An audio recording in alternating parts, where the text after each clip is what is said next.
Nissan Kicks aí, ó. Deu entrada na oficina. O filtro de óleo tá amassado e vazando pelo filtro. E o motor tá batendo biela. Liga aí pra mim, Marcelo.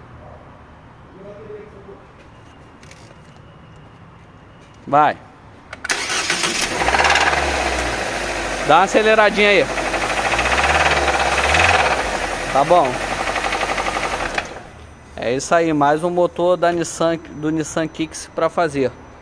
O motor tá batendo biela, batendo bastante. Carro é 2022 e tem 15.000 quilômetros rodados. Motor do Nissan Kicks aí, ó, acabou de ser desmontado. Foi danificado, ó, o eixo. O eixo ficou totalmente danificado. Danificou a biela do primeiro cilindro, ó. O motor esquentou tanto, ó, que a bronzina nem sai do lugar. E também danificou a biela do segundo, que tá do mesmo jeito, ó.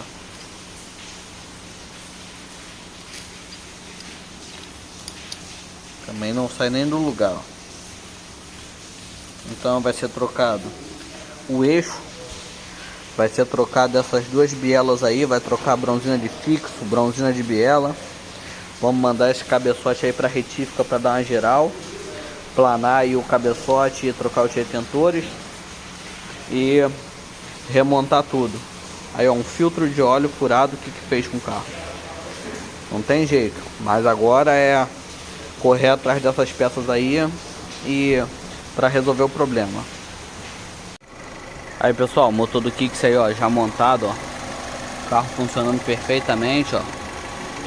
Bate nada.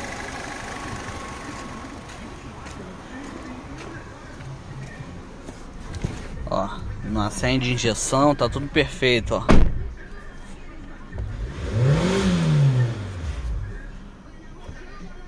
Nem precisou de trocar o motor, a gente fez o motor e ficou aí, ó, zero.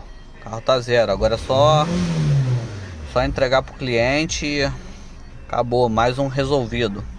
Qualquer dúvida aí, só deixar nos comentários e segue aí para mais dicas.